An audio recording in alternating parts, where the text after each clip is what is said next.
ejemplo, que empieza, se identifica un problema al interior de la Universidad de la Florida, puntualmente con los estudiantes que hacen parte del equipo de fútbol americano.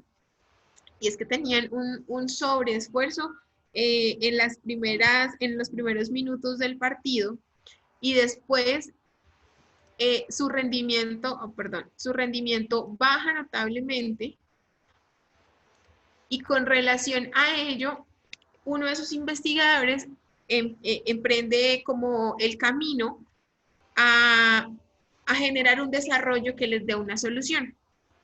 Y es así como se genera esta bebida isotónica que es la más vendida en el mercado de este tipo de bebidas y con la que le provee una solución al problema que presentaban los jugadores, ¿de acuerdo?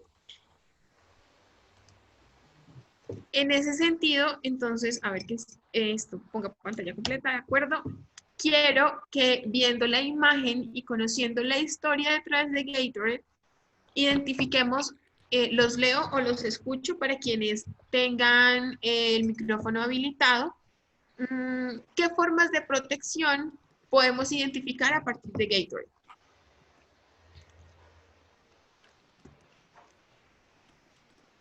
¿Cómo así formas de protección? Ayer tratamos los mecanismos de protección, las formas de protección a partir de la propiedad intelectual. Hablamos por un lado de derechos de autor, sí. Hablamos por otra parte de propiedad intelectual. Marcas, patentes, lemas y emblemas comerciales. ¿Qué más? Denominaciones de origen también vimos ayer.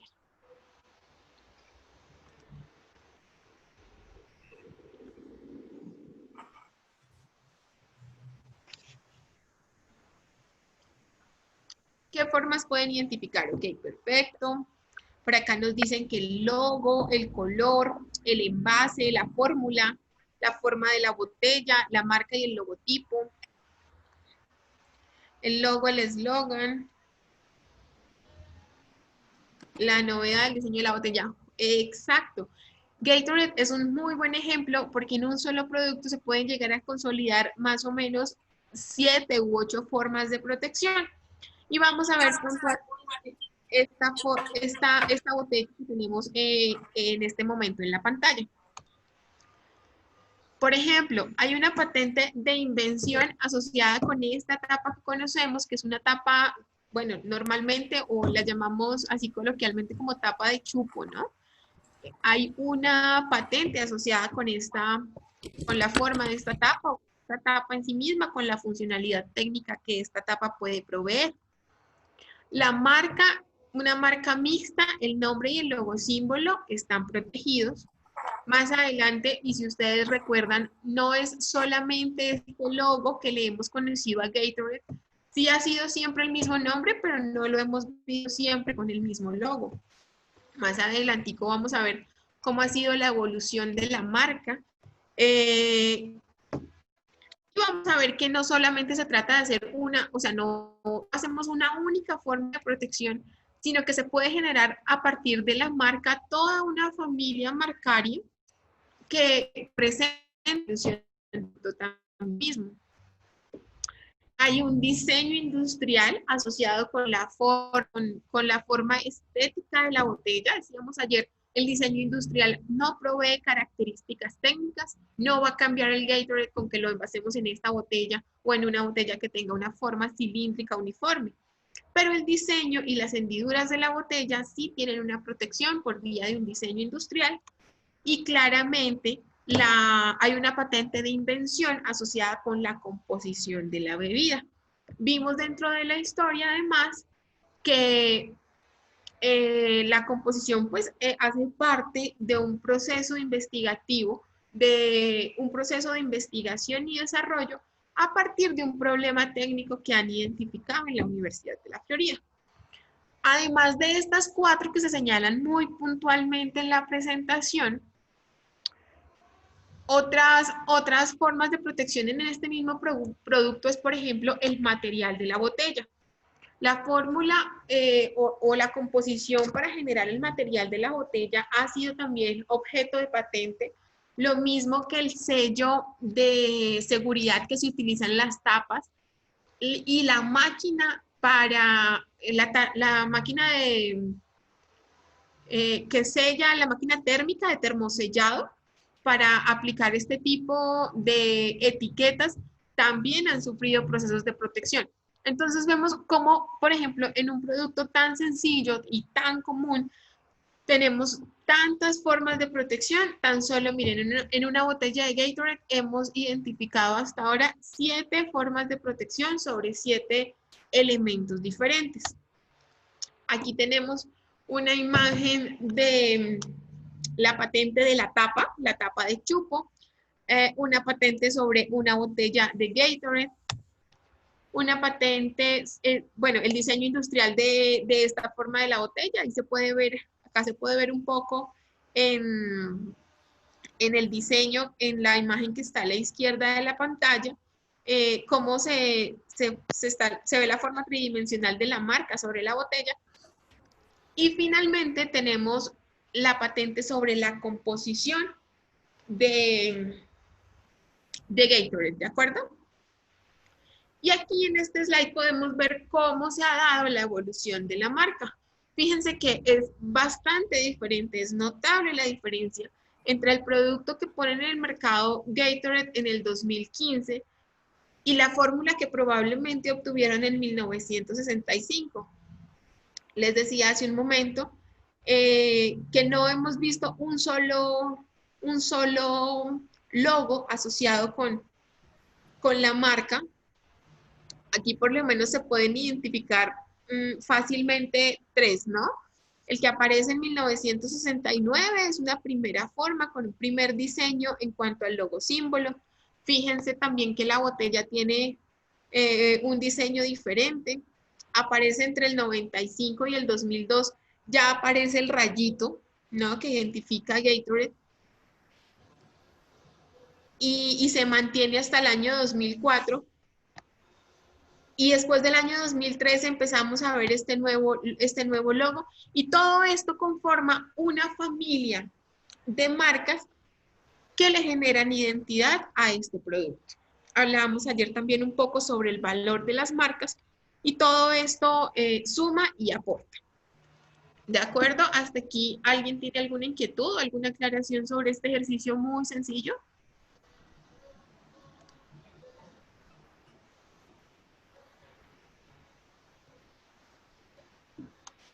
Ok. Bueno, para continuar, es objeto de esta parte del módulo el marco normativo y el marco legal que rodea a los derechos de propiedad intelectual. Yo, bueno, soy ingeniera, no soy abogada, entonces abordo estos temas desde un punto de vista un poco más pragmático.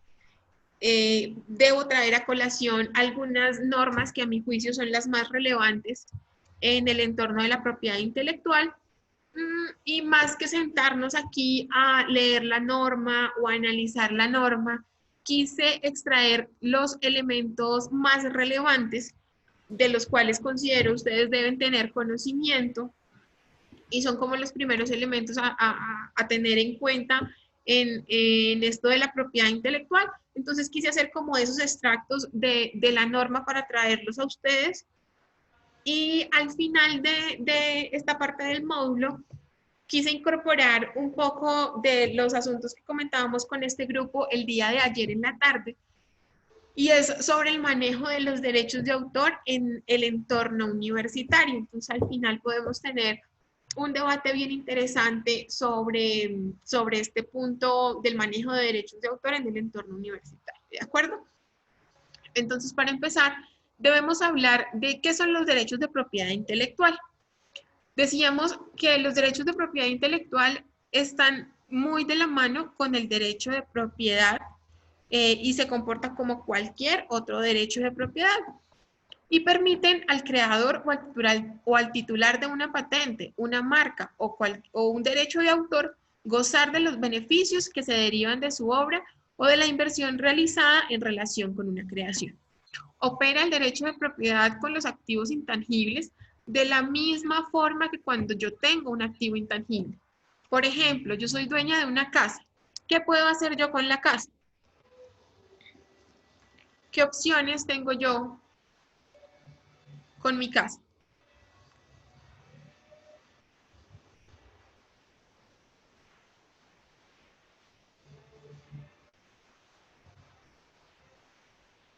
Bueno, no sé, no puedo ver el chat en este momento si me están escribiendo o no. No sé, pero bueno, tengo varias opciones, ¿no? Yo mi casa la puedo vender, la puedo habitar yo, la puedo poner en arriendo. Exactamente de la misma manera funcionan los activos intangibles. Los activos intangibles yo los puedo vender, puedo hacer una cesión de derechos de carácter patrimonial. Los puedo licenciar haciendo una similitud, por ejemplo, con poner en alquiler o en arriendo mi casa. Puedo licenciar una serie de derechos de carácter patrimonial.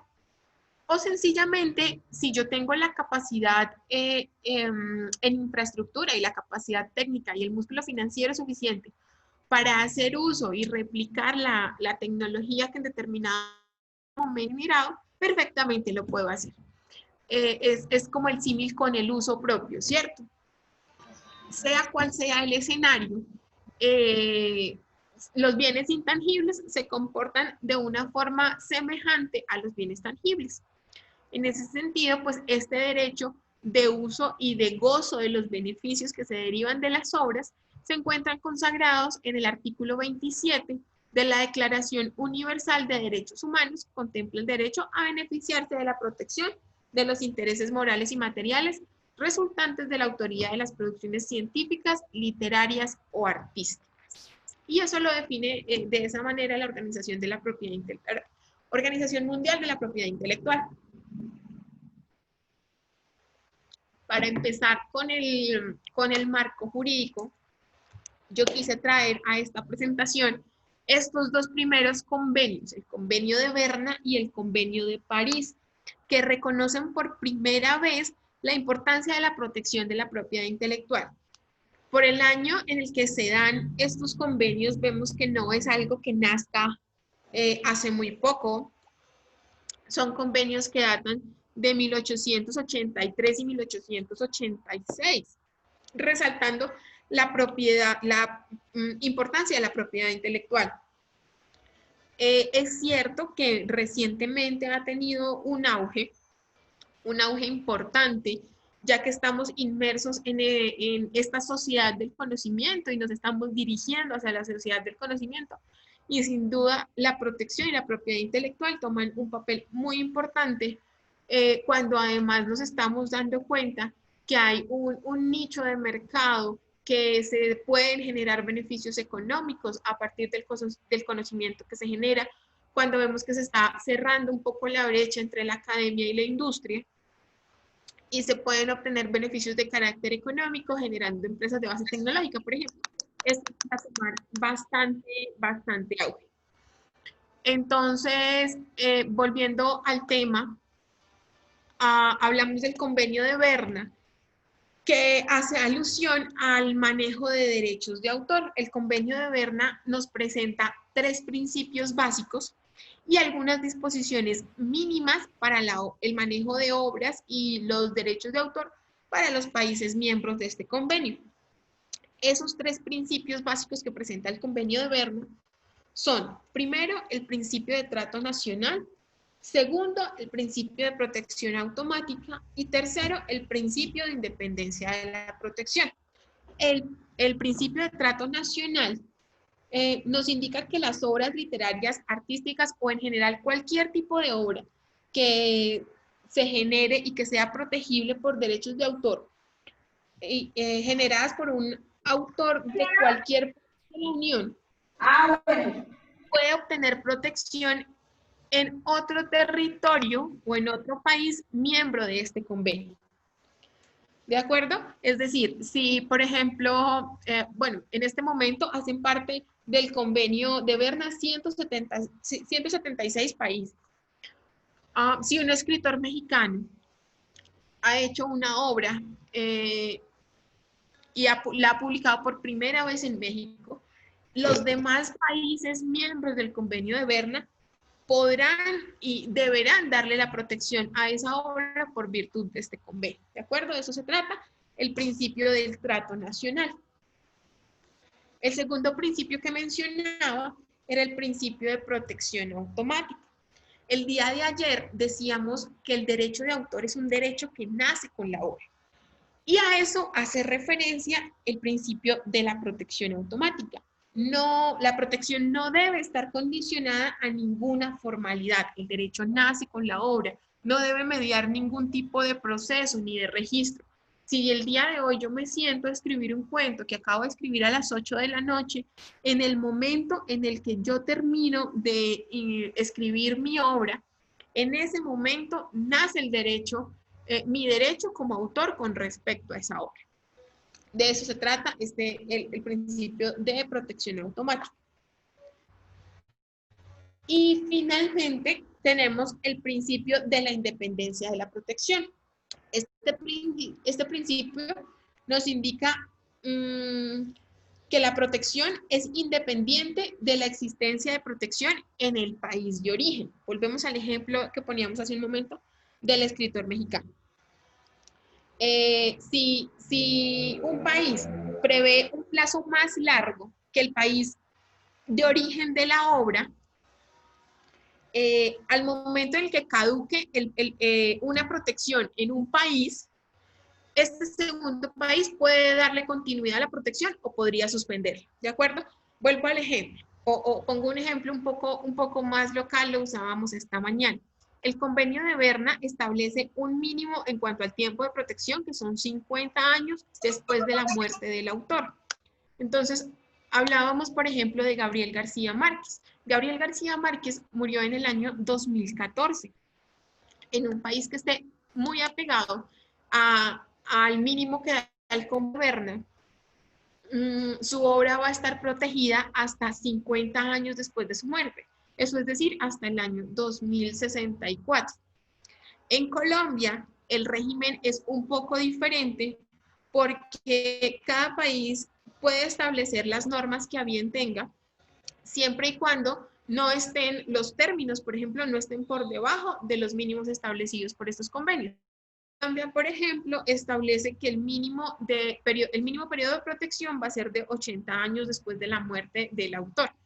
En el caso del ejemplo que estamos usando de Gabriel García Márquez,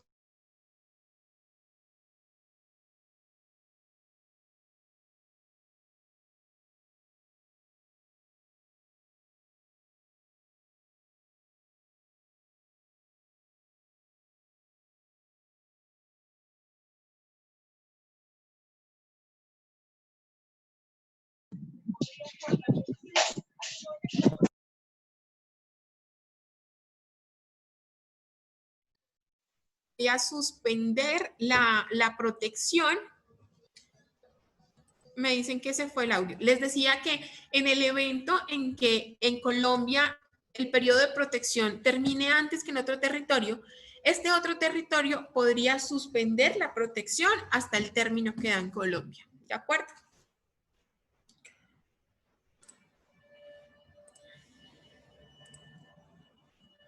Eso con relación al convenio de Berna que establece el régimen para derechos de autor. El régimen de la propiedad industrial lo establece el Convenio de París. Y el Convenio de París presenta 3 puntos a saber.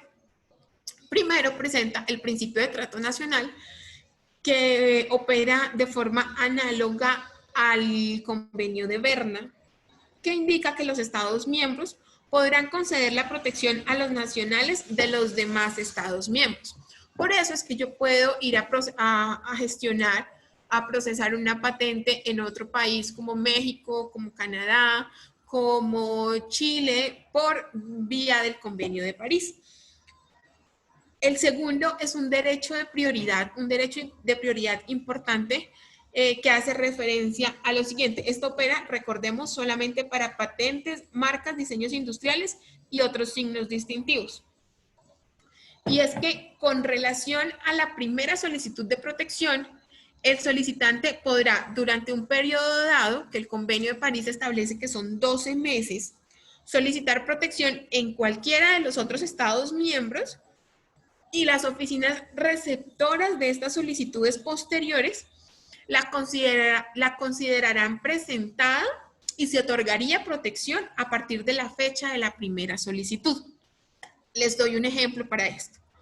Yo he desarrollado un producto protegible por vía de patente, soy de nacionalidad colombiana y decido empezar la protección en territorio colombiano. Y radico la solicitud el día de hoy, 24 de julio del año 2020. Por vía del Convenio de París, establece que tengo máximo 12 meses para ir a otras oficinas de los Estados miembros del convenio a solicitar protección en esas oficinas. Por ejemplo, puedo ir el 1 de noviembre del 2020 a la oficina mexicana de propiedad intelectual, solicitar protección allá.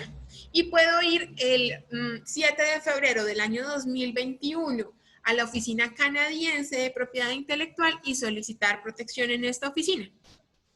¿Qué va a pasar? Que si las tres oficinas me conceden protección sobre mi invento, todas las oficinas la considerarán protegida a partir del 24 de julio del año 2020, que fue el momento en el que yo hice mi primera solicitud en la oficina colombiana. ¿Para qué sirve esto? Otorgando protección desde el momento de la primera solicitud, el titular del derecho o el inventor podrá presentar oposiciones ante terceros que hayan generado infracciones en ese periodo de tiempo. Si, por ejemplo, entonces la patente se concede el 24 de julio del año 2021 y se concede en los 3 territorios, pero durante ese periodo de tiempo alguien que por otra vía tuvo acceso a la información y está haciendo uso indebido de mi invento, lo está replicando, lo está comercializando sin mi autorización previa y expresa, yo podría presentar una oposición ante ese acto porque hay un derecho constituido a partir del registro que me han generado estos territorios, ¿de acuerdo? De eso se trata el derecho de prioridad. Y finalmente, el Convenio de París presenta varias normas comunes, son varias, traigo aquí 2 para comentarles que son importantes para tener en cuenta. Una de esas normas comunes es que los Estados miembros son independientes entre sí. Esto es que la concesión de una patente en un estado no condiciona de ninguna manera la concesión de esa misma patente en otro estado. Hemos visto que las patentes son de carácter territorial. Esto quiere decir que si bien, por ejemplo, un examinador de patentes colombiano hace una revisión a nivel mundial, en el momento en el que se constituye el derecho o se genera este registro de patente, solamente se va a otorgar protección en territorio colombiano. El hecho de que me hayan otorgado a mí una patente en territorio colombiano no quiere decir que me la van a dar en todos los territorios. Cada oficina puede exponer los argumentos por los cuales acepta o rechaza un proceso de solicitud de patente, ¿de acuerdo? Y una segunda norma común es el derecho de mención. El derecho de mención es tan sencillo como que siempre que se hable de una patente, yo como inventora, de ser el caso, tengo el derecho a ser mencionada. Entonces, si yo me he inventado un lapicero con color rojo, siempre que se comercialice en las etiquetas, en las fichas técnicas, en donde sea que se nombre la patente en sí misma, va a decir Ana Elizabeth Rodríguez hace parte del grupo de inventores de esta patente y en el mismo sentido tienen el mismo derecho el resto de equipo de inventores. Digamos que esas son las partes más importantes que podemos extraer del Convenio de Berna y del Convenio de París.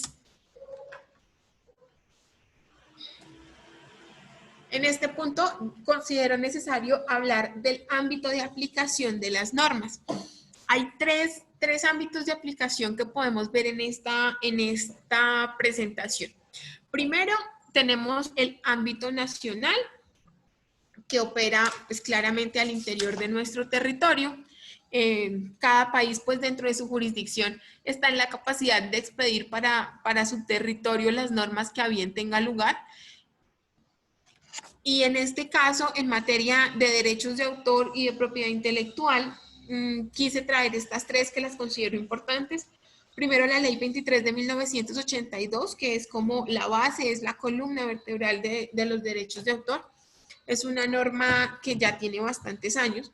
La Ley 44 en 1993 la actualiza con relación a la decisión andina 351 de la que ya vamos a hablar.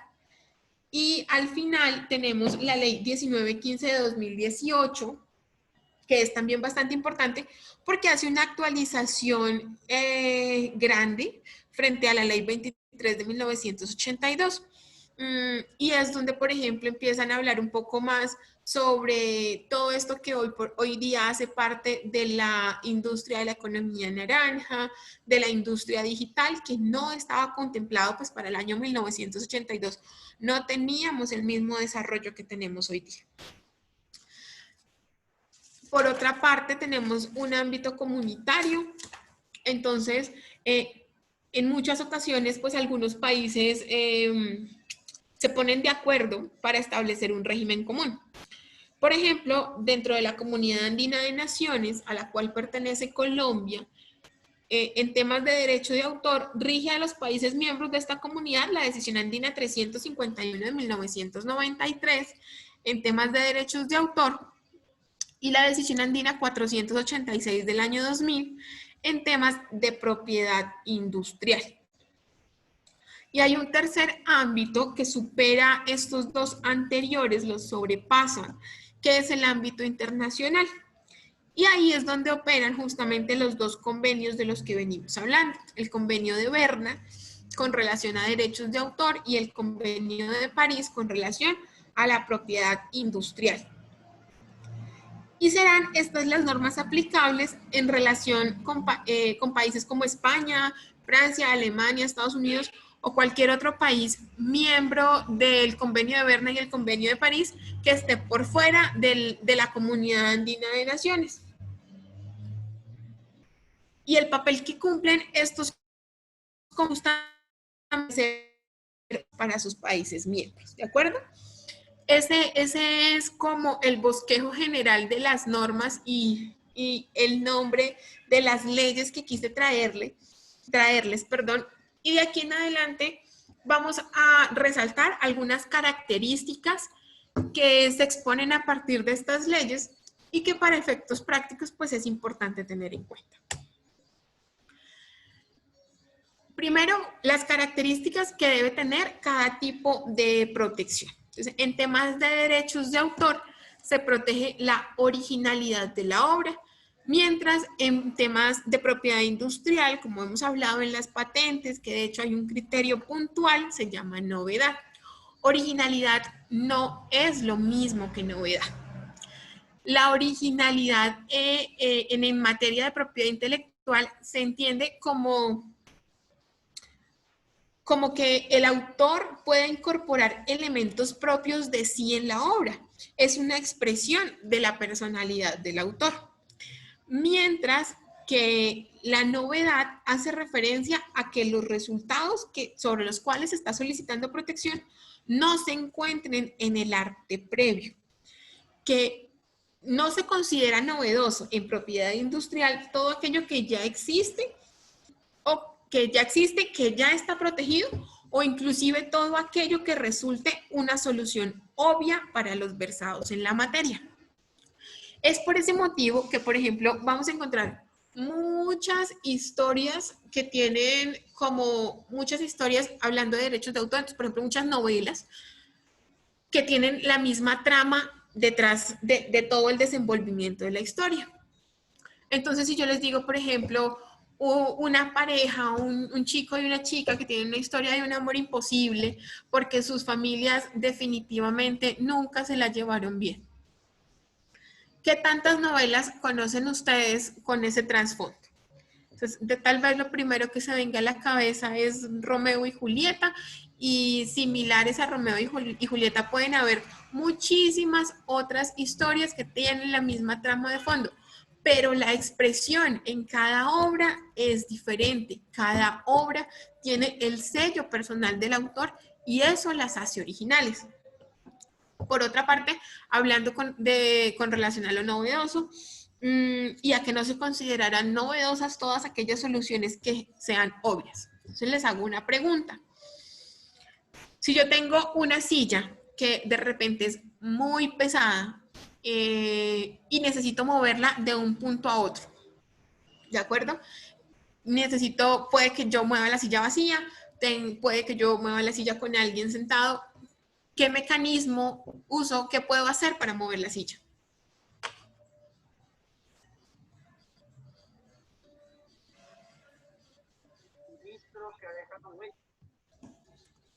¿Los escucho?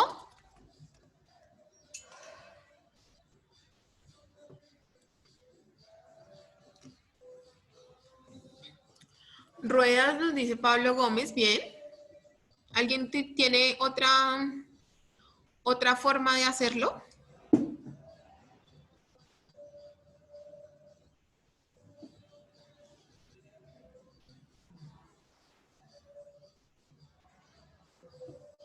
Esta mañana dábamos otras soluciones como por ejemplo rieles, como por ejemplo utilizar una polea, subirla en otro dispositivo como una carretilla para moverla de un lado a otro. Y para efectos de este ejemplo me voy a remitir a la respuesta que nos da Pablo Gómez. Entonces me dice, pues necesita moverla, póngale ruedas, ¿cierto? Es fácil, póngale ruedas. ¿Y cómo le pongo las ruedas? Si yo tengo una silla convencional de estas sillas una silla tiene 4 patas y le pongo una rueda a cada pata, probablemente no resulte la solución más estable de pronto para la persona que está ahí o no va a generar estabilidad para que el elemento se quede quieto. Y es entonces en ese momento donde a alguien que esa solución de ponerle una rueda a cada pata le pareció obvia y generó el sistema de 5 patas que tienen las sillas que nosotros conocemos como sillas de oficina o sillas de escritorio, que tienen un eje central y abajo hay un sistema de 5 o más patas que le da estabilidad a la persona que esté sentada allí. No se va, mejor dicho, la silla no sale disparada cuando uno se sienta. Y eso fue objeto de patente en su momento. No fue una solución obvia.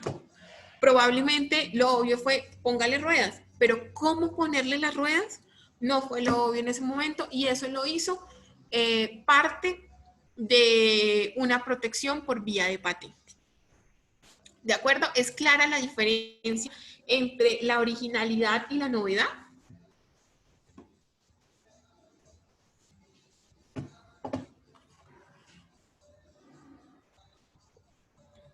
Listo, perfecto.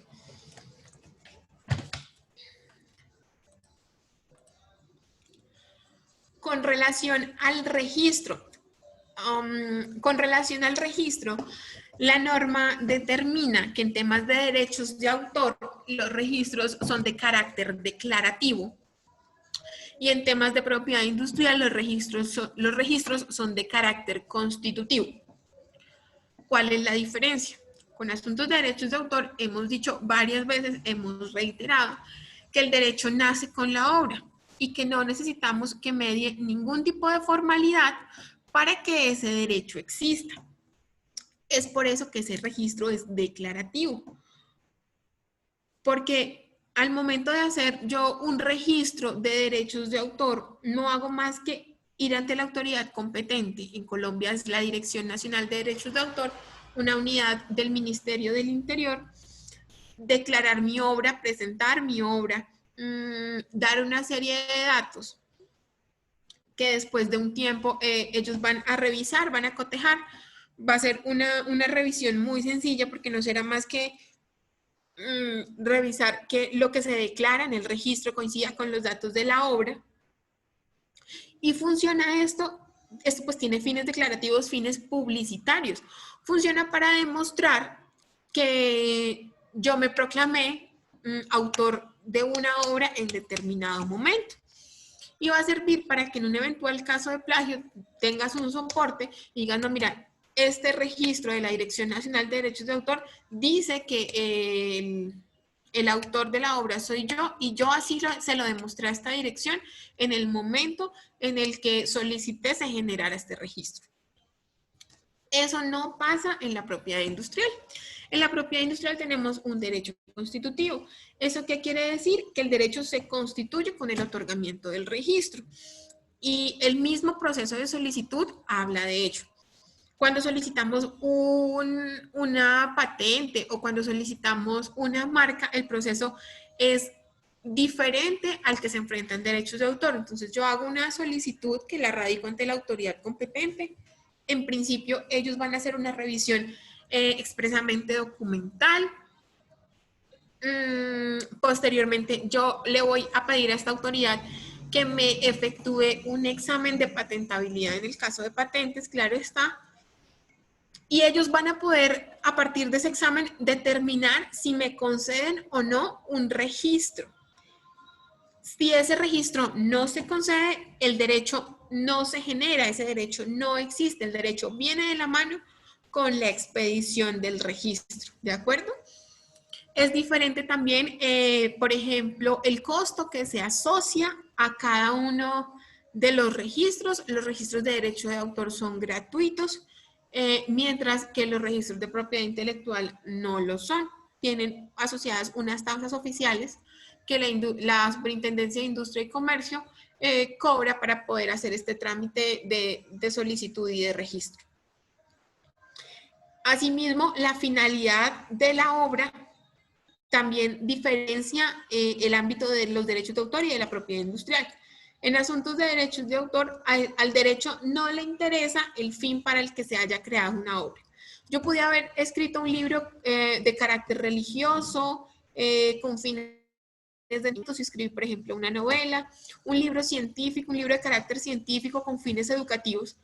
El derecho, ¿cuál es la finalidad para la cual yo he creado la obra? Le interesa la obra en sí misma y es lo que es objeto de protección.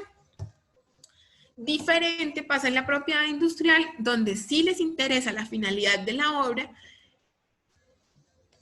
y es necesario, del producto o del procedimiento en este caso, para ser estricta con el lenguaje, deben tener un fin comercial o un fin industrial. Y de ello habla uno de los criterios que mencionábamos el día de ayer sobre la patentabilidad, que es la aplicación industrial. Si un producto sobre el cual yo presento solicitud de patente no tiene aplicación industrial, no se va a conceder derecho de patente sobre él. Lo mismo con las marcas. Si no es una marca que identifique un producto o un servicio en el mercado, no va a haber un registro marcario sobre él. ¿Listo?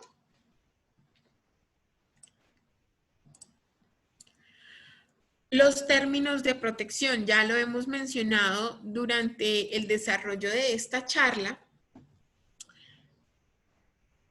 En cuanto a derechos de autor, estos son términos de protección en Colombia solamente, ¿de acuerdo? En Colombia, cuando el derecho de autor recae sobre una persona natural, va a estar vigente durante la vida del autor más 80 años. Entonces, volvemos al ejemplo que poníamos hace un rato sobre las obras de Gabriel García Márquez. Y en Colombia, decíamos, van a durar vigentes hasta el año 2094, en el que ya pues prescribirá este derecho porque han pasado los 80 años que la norma contempla. Ahora, cuando el derecho recae sobre una persona jurídica, solamente va a estar vigente durante 70 años desde el momento de la creación de la obra. En temas de propiedad industrial, la patente de invención tiene una duración de protección de 20 años. La patente de modelo de utilidad, los diseños industriales y las marcas tienen un periodo de protección de 10 años. Todas las formas de protección de propiedad industrial, a excepción de la marca, quedarán en dominio público al momento en el que finalice el periodo de protección. Es decir, no son renovables. Yo no puedo renovar el periodo de protección de una patente, no puedo renovar el periodo de protección de un diseño industrial, pero sí puedo renovar el periodo de protección de las marcas. Lo mencionábamos también el día de ayer. Solo la prescripción de una marca o la entrada en dominio público de una marca más bien depende únicamente del titular de esa marca. Si el titular de la marca decide no pagar una tasa de renovación durante 10 años más, esta marca va a entrar en dominio público.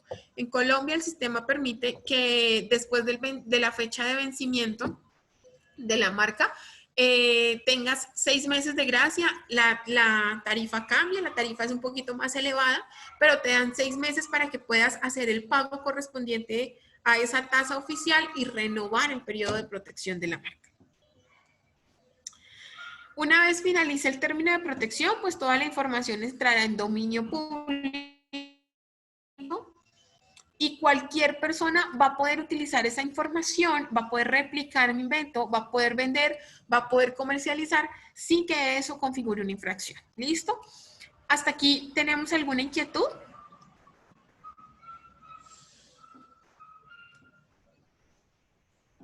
De aquí en adelante voy a empezar a hablar sobre los derechos de autor en el ámbito universitario.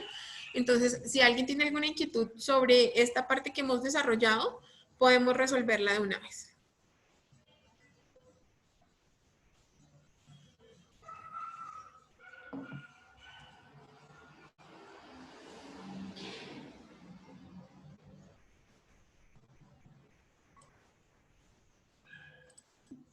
¿No? ¿Todo muy claro? Listo.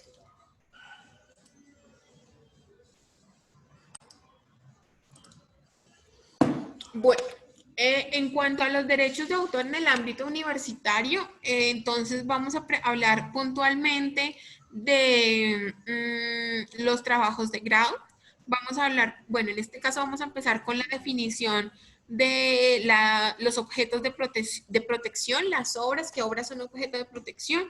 Vamos a hablar seguidamente de los trabajos de grado, de las direcciones de trabajos de grado y de estas obras que se hacen como en un marco colaborativo. ¿De acuerdo? Entonces, me voy a permitir leer este extracto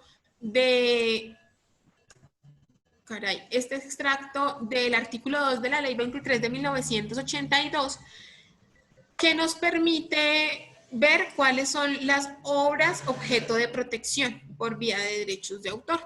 Y dice los libros, folletos y otros escritos, las conferencias, alocuciones, sermones y otras obras de la misma naturaleza, las obras dramáticas o dramático-musicales, las obras coreográficas y las pantomimas, las composiciones musicales con letra o sin ella, las obras cinematográficas a las cuales se asimilan las obras expresadas por procedimiento análogo a la cinematografía, inclusive los videogramas, las obras de dibujo, pintura, arquitectura, escultura, grabado, litografía, las obras fotográficas a las cuales se asimilan las expresadas por el procedimiento análogo a la fotografía, las obras de arte aplicadas, las ilustraciones, mapas, planos, croquis y obras plásticas relativas a la geografía, a la topografía, a la arquitectura o a las ciencias y, en fin, toda producción del dominio científico, literario o artístico que pueda reproducirse o definirse por cualquier forma de impresión o de reproducción, por fonografía, radiotelefonía o cualquier otro medio conocido o por conocer. El texto que está resaltado en esta presentación no hace parte del texto original, lo he resaltado yo porque me parece importante y me parece que es donde radica estos puntos que voy a presentar en adelante. Es importante de esta cita que coloco acá de la ley 23, este apartado que dice que pueda reproducirse o definirse por cualquier medio y que tenga cualquier forma de reproducción. He sido súper enfática en esto y esto viene de esa premisa universal de que las ideas no se protegen. Se protege la exteriorización de las ideas cuando se convierten en obras. Entonces, cuando la idea se desarrolla y se define, se convierte en una obra y esa obra es lo que se convierte en objeto de protección, ¿de acuerdo? Entonces decíamos, el derecho protege la obra exteriorizada, sea cual sea su forma. Llámese libro, llámese video, llámese obra teatral, llámese canción. Al derecho no le importa el formato en el que exteriorices la obra. La protección va a ser igual independientemente del formato en la que la pongas. Entonces va a pesar el mismo derecho sobre un libro que sobre un video. Va a pesar el mismo derecho sobre una escultura que sobre una canción. ¿De acuerdo? Al derecho no le importa el formato en el que imprimas la obra. Y hay algo bien importante de este texto que hace que haya sido vigente y que siga siendo vigente esta ley durante tanto tiempo, y es que extiende como los formatos a cualquier otro medio conocido y por conocer. Eso hace que la norma siga vigente. Tal vez en 1982, cuando se promulgó esta ley, o en 1993, cuando se crea la Decisión Andina 351, no nos íbamos a imaginar, o si ya no lo imaginábamos, no era asequible para todo el mundo tener un smartphone y saber que iban a existir obras que se iban a transmitir digitalmente, que íbamos a tener aplicaciones móviles con el uso que le damos hoy día. Pero la norma ha sido vigente inclusive para estos tiempos, toda vez que contempla cualquier medio conocido o por conocer. ¿De acuerdo?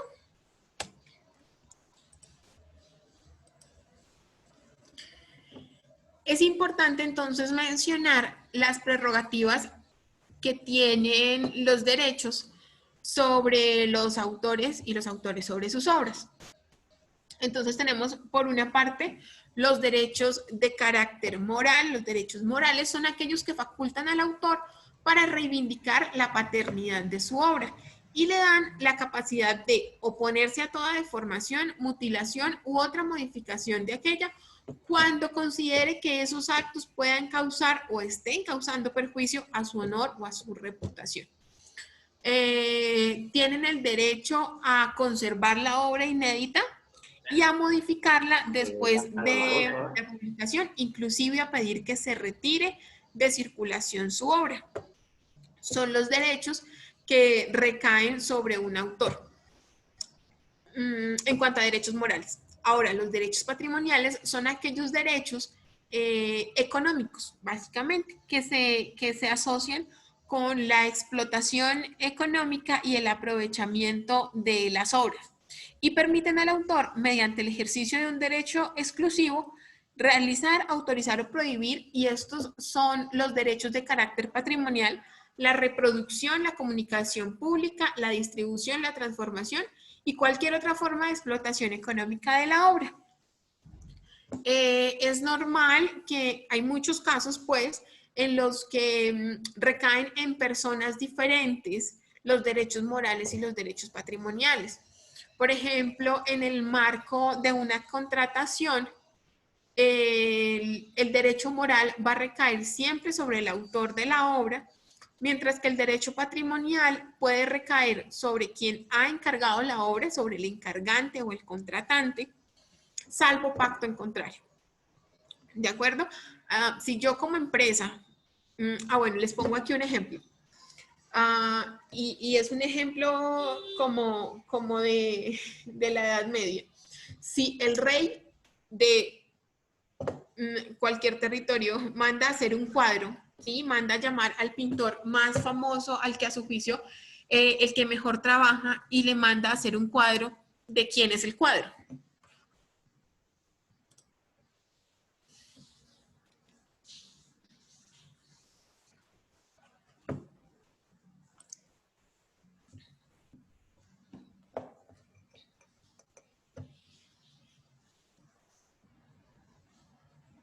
El cuadro es de quien lo manda a hacer, me escribe.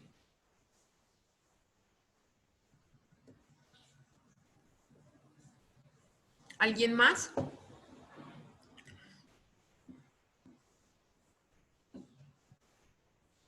Y ahí vemos los dos conceptos, ¿no? Los derechos morales serían de quien lo hizo, del pintor, y los patrimoniales del rey. Exacto, entonces el día que el rey quiera vender su cuadro, lo va a vender, pero la platica con la que le pagaron al rey es del rey. Pero el cuadro no va a dejar de ser de autoría de Pepito Pérez porque lo tenga A, B o C, ¿de acuerdo? Esa es la diferencia entre los derechos morales y los derechos patrimoniales. Recuerden que los derechos morales, como decía una de mis profesoras, son como el amor verdadero. Los derechos morales ni se compran ni se venden. Entonces, estos morales son inalienables, son irrenunciables, a diferencia de los derechos patrimoniales. Los derechos patrimoniales sí son objeto de negociación. Pueden ser, y ahí entonces vuelvo al ejemplo que les ponía al principio de la casa.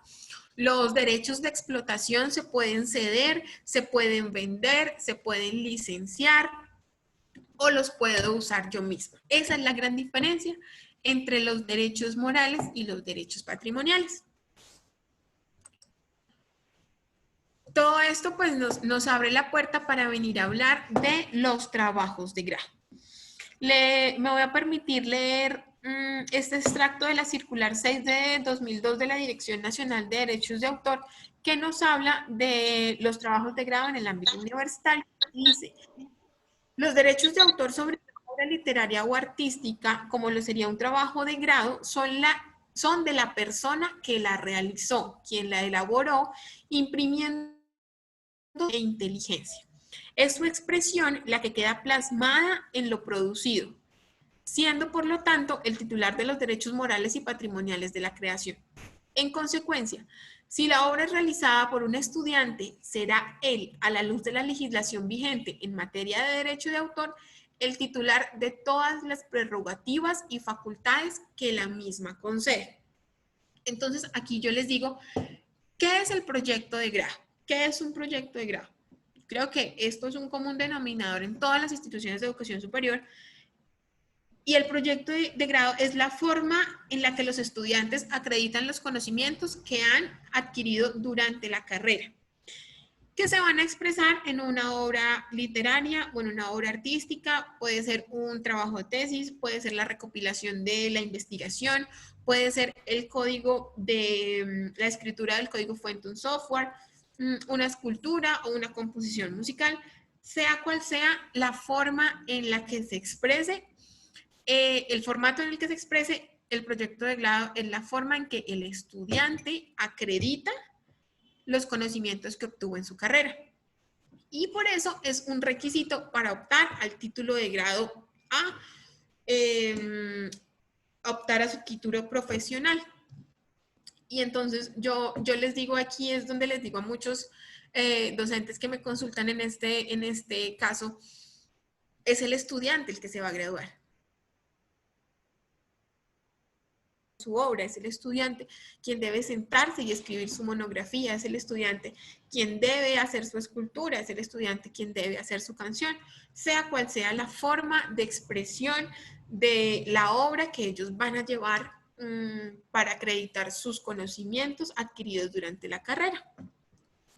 Por eso se resaltó de este texto que el autor es la persona que realiza la obra y para tener calidad de autor debe imprimir su ingenio e inteligencia en la obra. El día de ayer yo les ponía un ejemplo y a veces es un poco extremo, pero pasa. Reclaman autoría sobre obras alguien que no ha impreso ni su ingenio ni su inteligencia en la obra. Y les decía yo, por ejemplo, un grupo de profesores escriben un libro y de repente viene otra persona, un tercero a ese grupo de profesores y dice, no, pero es que mira que publicaron el libro y no me colocaron como autor. Digo, bueno, entonces, ¿cuál fue el rol suyo en la escritura del libro? Yo le tenía el computador al profesor para que escribiera. Entonces yo me pregunto aquí, ¿dónde está su ingenio y su inteligencia en la obra? Si no hay cómo demostrar que está impreso nuestro sello, que yo he exteriorizado mis ideas en esa obra, no puedo proclamarme autor de la misma. En ese sentido, la misma circular nos habla del trabajo de los directores o coordinadores de los trabajos de grado. Y la circular de la Dirección Nacional de Derechos de Autor lo pone de la siguiente manera. El director de un trabajo de grado es por lo general un profesor de la institución de educación superior a quien ésta le encomienda la tarea de brindar orientaciones o recomendaciones a uno o más estudiantes. Quienes pretendiendo optar por su título profesional deben presentar un escrito o una expresión artística como un plano, una maqueta, una pintura, una composición musical, audiovisual, etc. Su labor, haciendo referencia al director, se concreta a señalar parámetros o líneas de investigación que inspiran al estudiante a fin de preparar finalmente su trabajo de grado. De tal forma, se considera como autor de la obra a la persona que expresó y plasmó sus ideas mediante dicho trabajo. El autor único de la obra será el estudiante que recopiló, organizó y plasmó toda la información recopilada en su documento de tesis, ¿no? Incluyendo y teniendo en cuenta todas las directrices que su director, valga la redundancia, o su asesor le ha dado. Cuando el director del proyecto de grado cumple con su trabajo, que es orientar y corregir, no hace otra cosa que cumplir con la obligación que la misma universidad o la institución para la que trabaja le ha encomendado, sin hacer ningún tipo de expresión sobre una obra artística o literaria. En este punto les voy a contar sobre, probablemente ustedes conozcan el caso, fue un caso tal vez muy sonado en su momento. Una profesora trabajó en un marco, tal vez una relación cercana con su estudiante,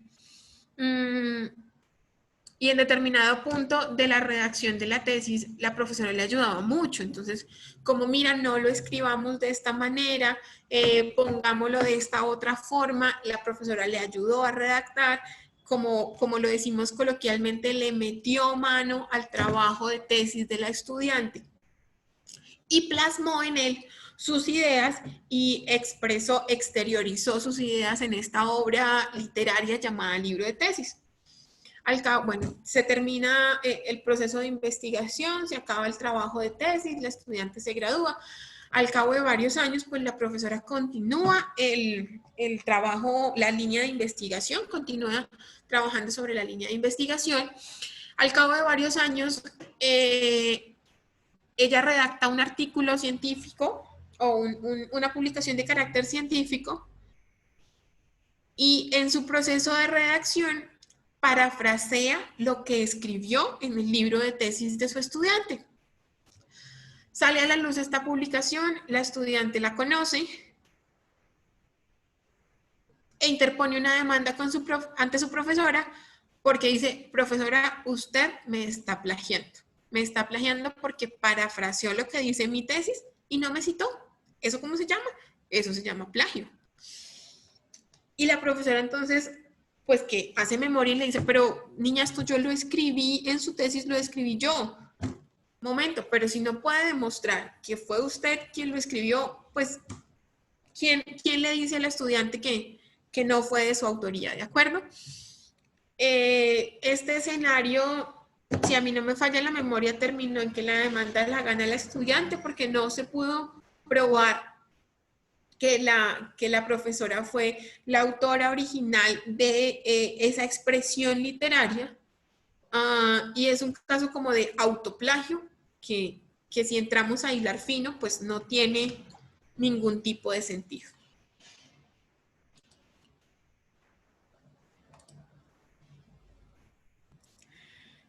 Por otra parte, la misma circular nos trae las definiciones de obra colectiva y de obra en colaboración. Las obras colectivas, por obras colectivas se entienden todas aquellas realizadas por un grupo de autores por iniciativa y orientación de una persona natural o jurídica que la coordina, divulga o publica bajo su nombre.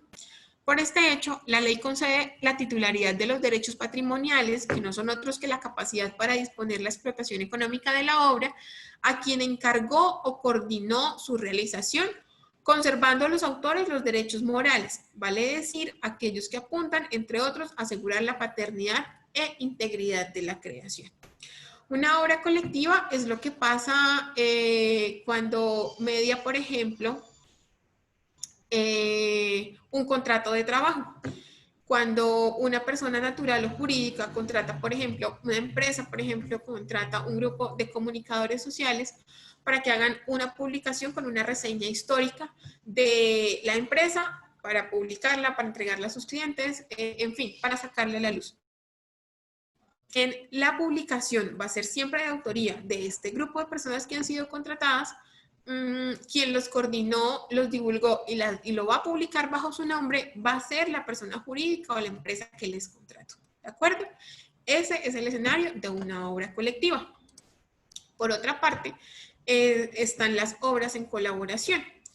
Una obra en colaboración es aquella obra creada por dos o más personas naturales teniendo en cuenta una contribución común y donde los aportes no pueden ser separados sin que la obra pierda su naturaleza. Y es, por ejemplo, este es el caso un poco más común orientado hacia los proyectos de investigación o, por ejemplo, hacia la escritura de un código fuente. No se pueden separar los aportes que hacen las personas. Entonces, cuando tanto el estudiante como el profesor concretan las ideas de forma conjunta, los dos se van a predicar autores, estando frente a la hipótesis de una obra en colaboración. ¿De acuerdo? Esta definición la traigo de los artículos 18 y 82 de la ley 23 del 82, que les decía, por eso es la columna vertebral de los asuntos de los derechos de autor. ¿Tienen alguna inquietud? No sé si alguien tiene casos que nos pueden servir para esclarecer. Estos escenarios son muy útiles en este momento. Sí, no, de pronto que este tema tan importante debería saberse, por ejemplo, desde lineamientos institucionales, ¿cierto? De acuerdo, sí.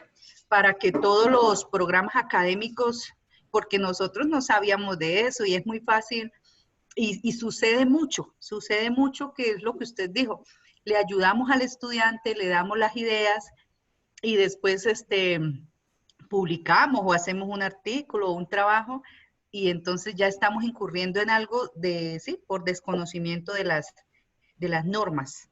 Entonces, me parece que es muy importante que la Vicerrectoría Académica también lo asumiera para todo el proceso de los cursos de trabajo de grado, en pregrado y en posgrado. Este tipo de disposiciones, profe, y la misma circular lo recomienda en alguna parte de su texto y dice que estas disposiciones las debe regular la universidad al interior. Creo que en el reglamento de propiedad intelectual de la Universidad de Pamplona no es explícito, pero pues yo he tenido la oportunidad de hacer la revisión de otros reglamentos y sí dice cuando el estudiante es propietario de su obra, cuando es propietario de su obra un profesor y cuando la universidad, porque hay varios escenarios a tener en cuenta. Las formas de contratación también entran a jugar en este asunto. El también limitar y mi sugerencia muy respetuosa para todos los docentes que se encuentran conectados en este momento es justamente eso, ¿no? Evitar meterle mano a las obras que se sabe que son de los estudiantes. O sea, con todo respeto, el estudiante está optando al título D. El profe no se va a volver a graduar, el profesor probablemente no, muy seguramente ya tiene su título profesional, ya tiene un título de maestría, ya tiene un título de doctorado y por qué no un título de postdoctorado y pues no tiene que entrar a demostrar conocimientos de la carrera porque él ya pasó por eso, el profesor ya fue estudiante, ¿cierto? Y pasa lo mismo en investigación con los proyectos. Cuando hay ponencias, ¿cierto?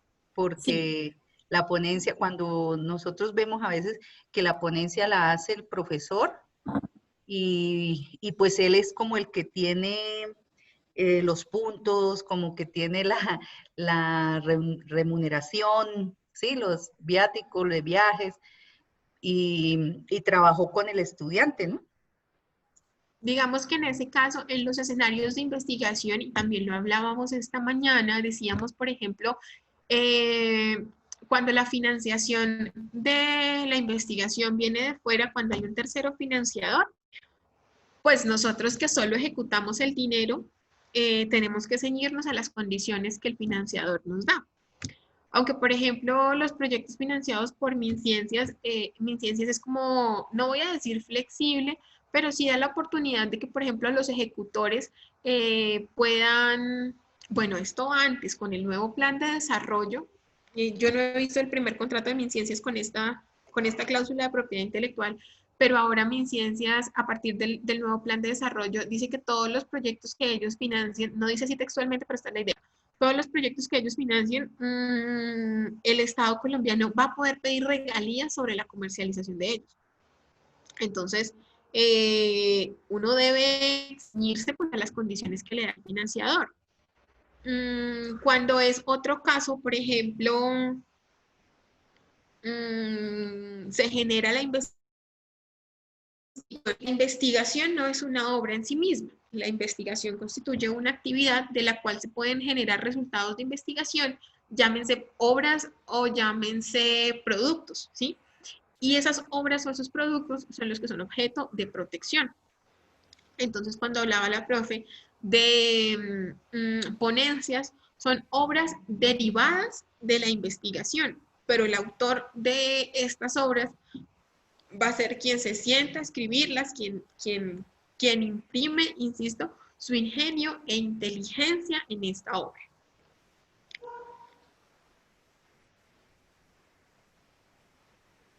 Me escriben por el chat lo siguiente: en un trabajo de grado, si la idea es del profesor y algunos de los aportes en el documento también, ¿cómo se hace para proteger esos aportes y no caer en el autoplagio?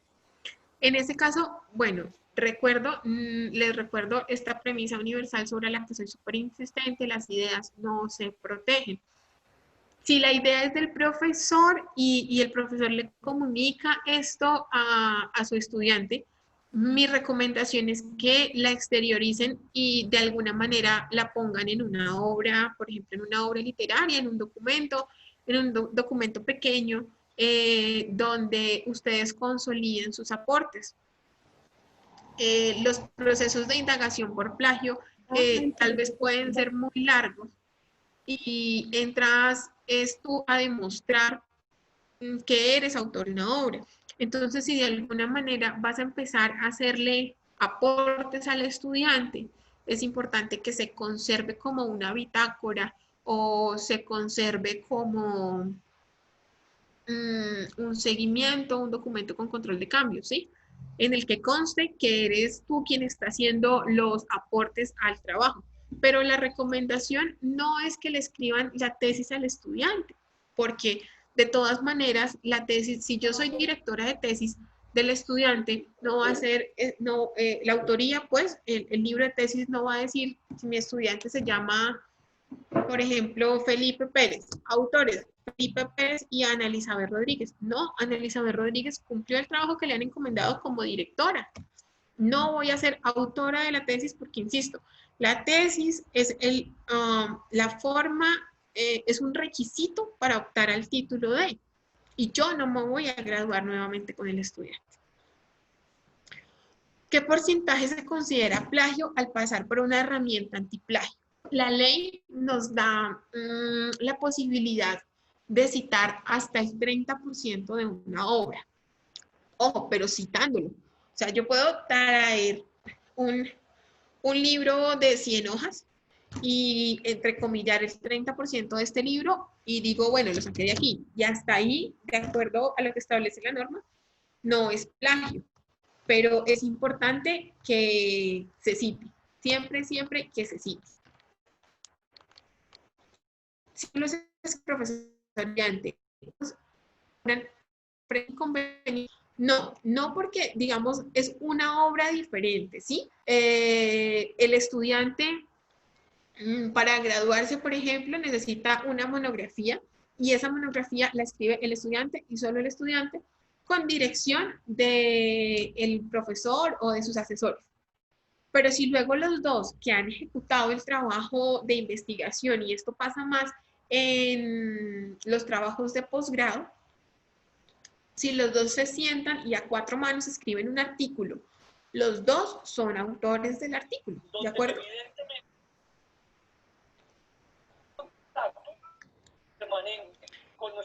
En un proyecto, no, si me están hablando a mí, no los escucho. Profe, ¿me podría repetir? Porfa, no logro escucharla bien, la escucho muy lejos.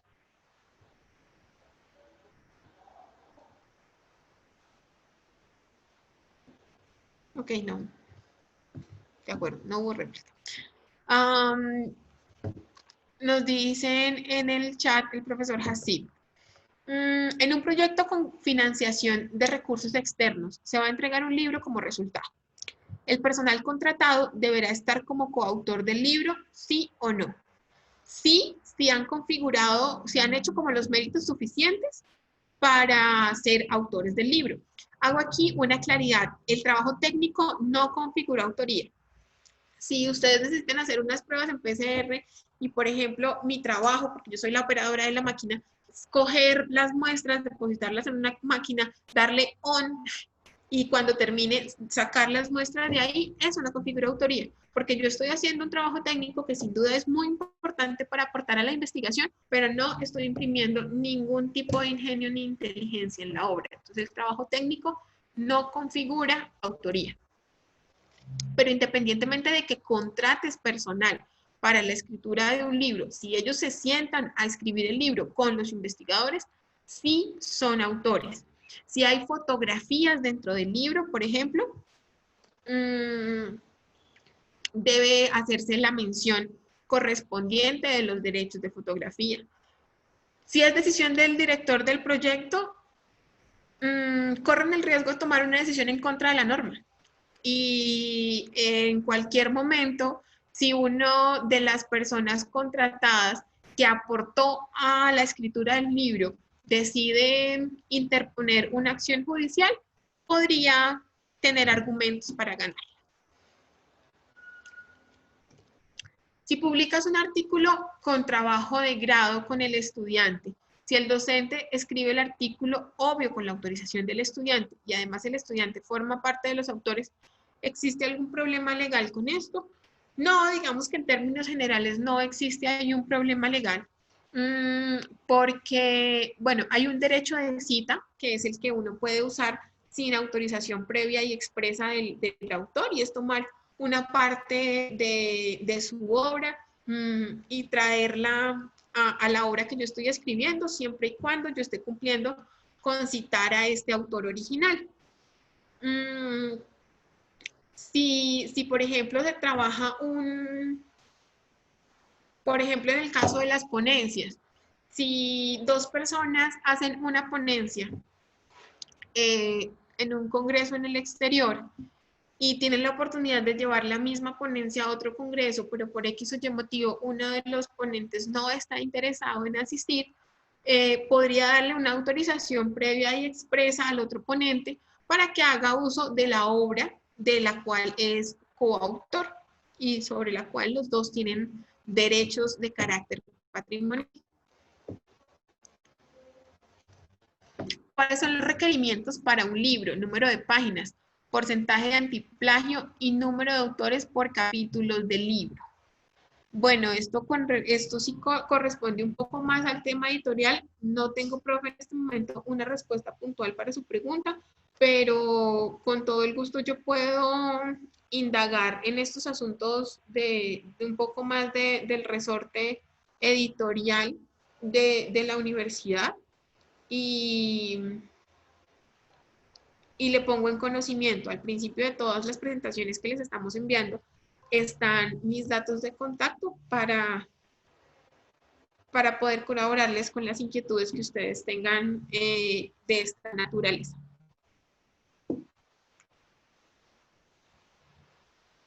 Si se lleva una ponencia a un evento y no se publica el artículo, este artículo se puede presentar a una revista.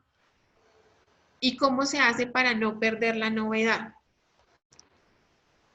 Bueno, en términos, sí, está bien, es decir, si haces una ponencia y tienes guardado el artículo y lo puedes someter después a una revista con posterioridad, está bien.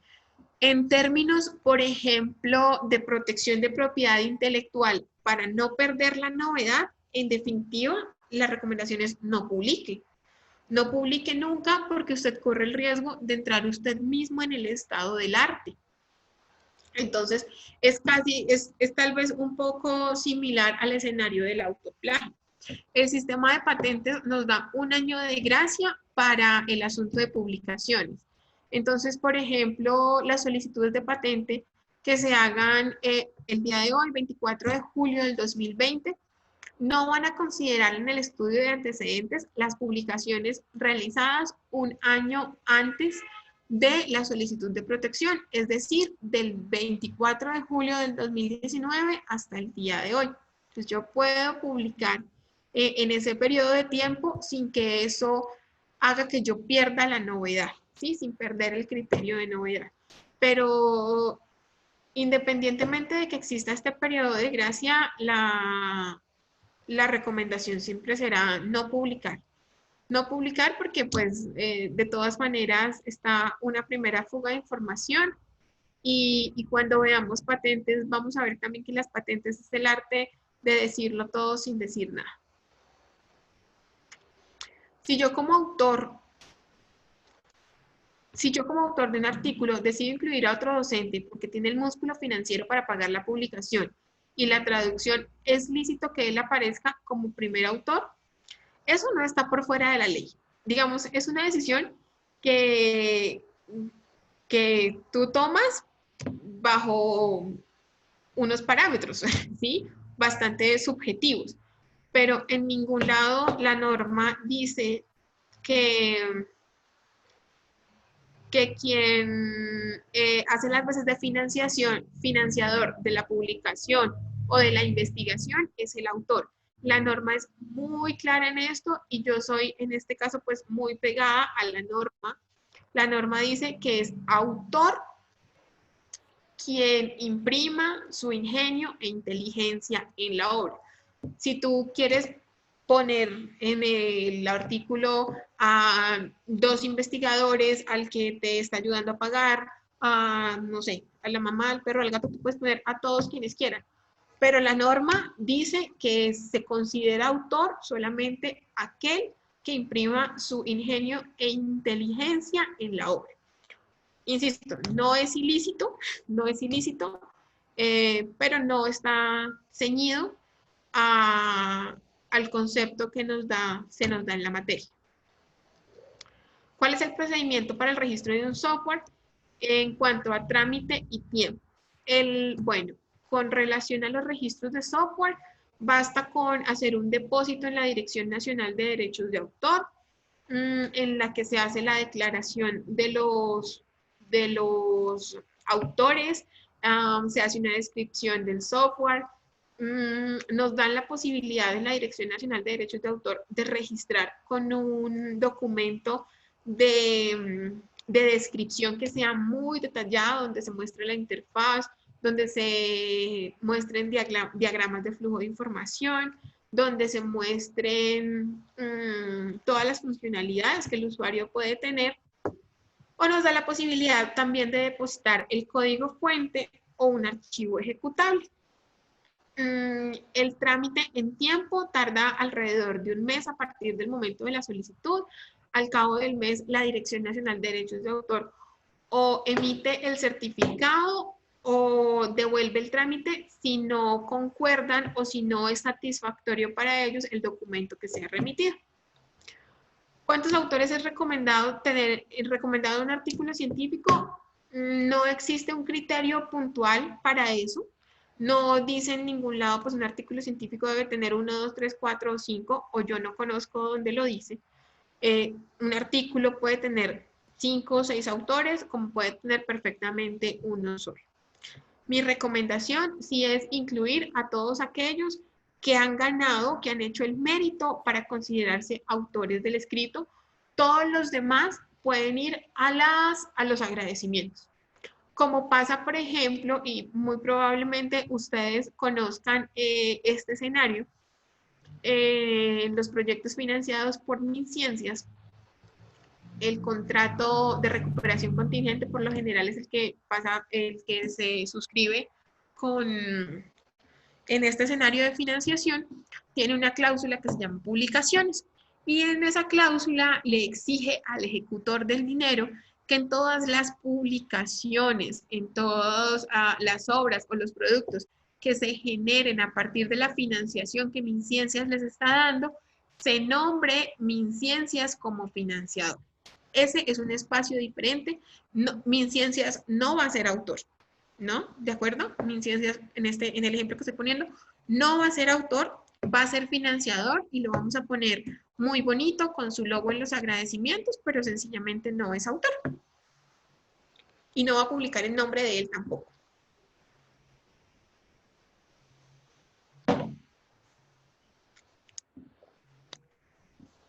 ¿Alguien más tiene alguna inquietud?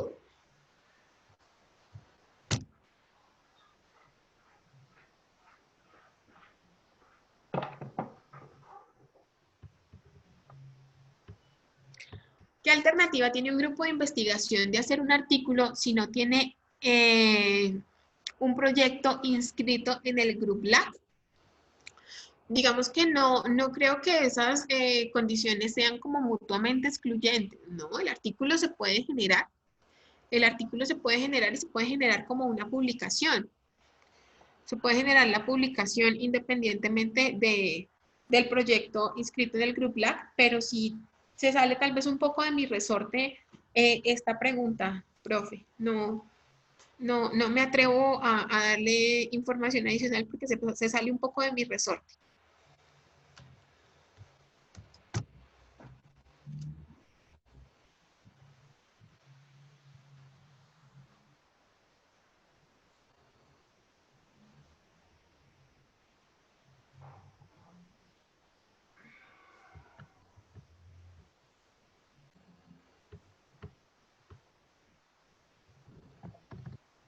Ok. Bueno, si hasta aquí todo ha quedado claro,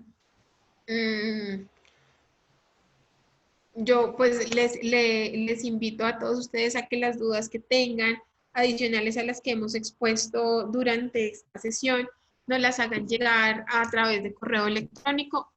Ok, hay una pregunta más. En cuanto a derechos de comercialización, el autor moral, siendo docente contratado por una universidad, puede usufructuar sería de los beneficios obtenidos de la actividad comercial. Eso es una disposición interna de cada universidad. Por lo general, las instituciones de educación pactan con sus trabajadores o sus docentes, pues en este caso, la obtención de una porción de los beneficios económicos resultados de la actividad comercial y no la titularidad, sobre todo las empresas, perdón, las universidades de naturaleza pública, porque pues por su naturaleza no puede donarle o cederle a terceros este tipo de derechos. Eso sí puede pasar en las universidades privadas o en pues todos aquellos establecimientos que se rijan por el derecho privado. El titular del derecho patrimonial sí puede cederle al inventor o a su trabajador una porción o la totalidad de los derechos patrimoniales. No hay en la norma no establece la norma un porcentaje de beneficios que deban tener los docentes a partir del conocimiento que generan y que pueda llegar a actividad comercial. Eso es privativo de cada institución.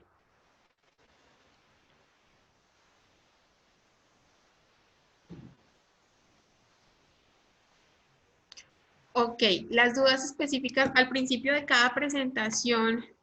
Bueno, me hacen una aclaración aquí por el chat y en cuanto a la pregunta del artículo del Group Lab, no tiene nada que ver que el investigador, no tiene nada que ver, el investigador puede hacer su artículo de investigación sin tener un proyecto de investigación, pero si lo tiene, pues eso claramente le da como un plus. Les voy a colocar en el chat en este momento mis correos de contacto para las dudas que tengan más, pues posteriormente. De todas maneras, también lo van a poder encontrar al principio de cada presentación.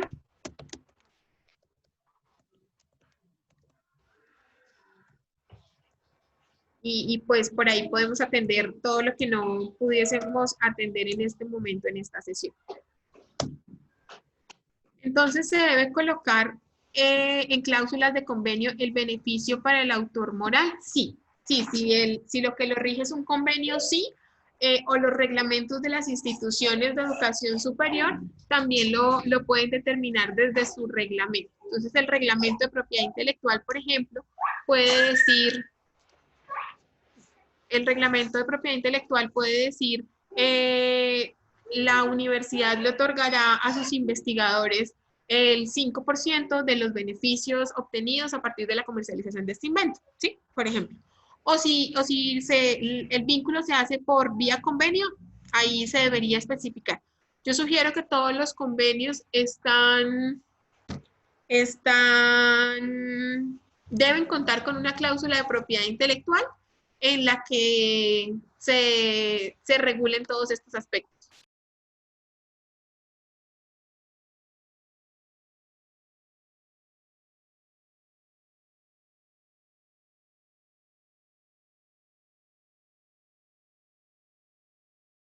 Ana Elizabeth.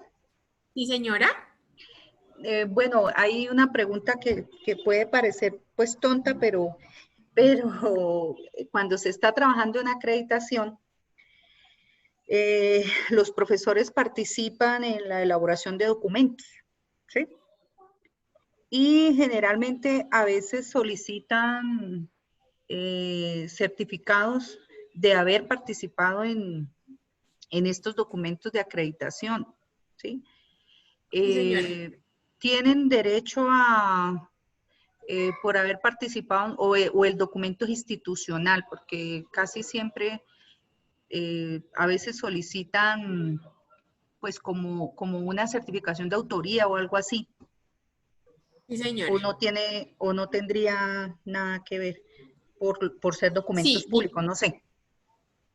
no, digamos que independientemente de que se trate de documentos públicos o el orden del formato o cómo se lleve a la luz el documento, siempre los autores del documento van a conservar prerrogativas morales.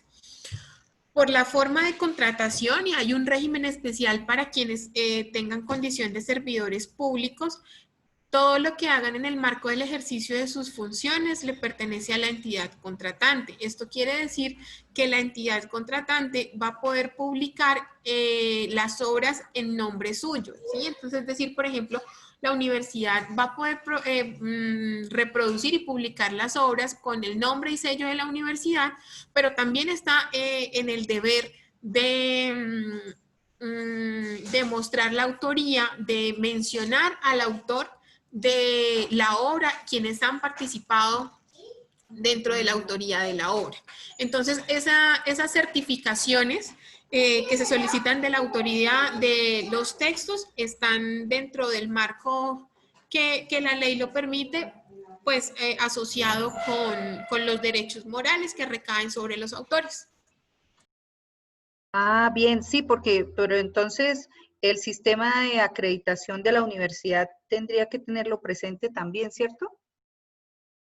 O, Sí, se sugiere tenerlo en cuenta. Digamos que por eso en los reglamentos de propiedad intelectual por lo general es donde aparece ese apartado, donde se menciona cuando una obra es propiedad de la universidad o cuando una obra es propiedad de los docentes, por ejemplo, ¿sí? Entonces, porque por lo general se considera de propiedad del docente todas aquellas obras que él, a pesar de estar vinculado con una institución de educación, las haga sin hacer uso de los recursos que le provee la universidad y por fuera de la ejecución de sus labores.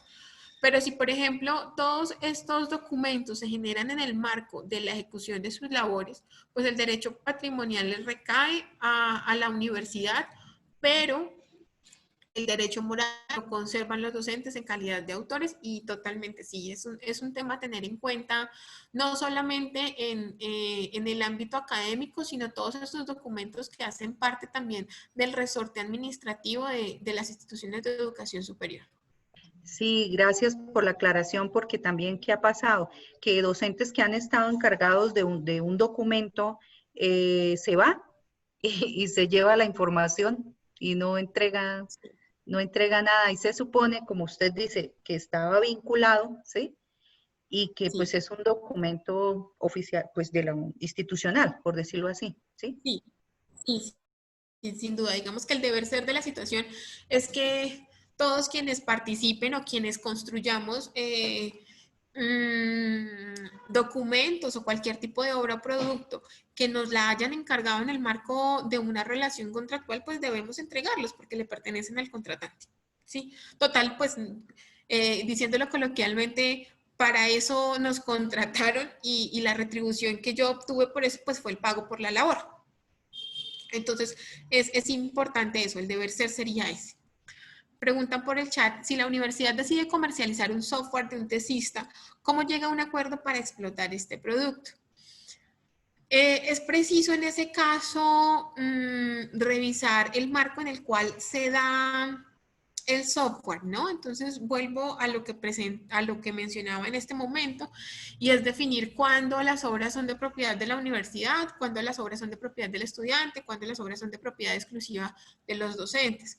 Si el caso es, por ejemplo, que fuera de propiedad exclusiva del estudiante, el acuerdo al que pueden llegar es que el estudiante le licencie a la universidad una serie de derechos patrimoniales para que la universidad pueda hacer por sí misma la explotación de ese producto, de ese software que ha generado. Se los puede licenciar a cambio de unas regalías o se los puede ceder a título gratuito u oneroso, cualquiera que sea el caso. Pero digamos que el vehículo jurídico para regular esa situación sería bien una cesión de derechos patrimoniales o un licenciamiento de los derechos.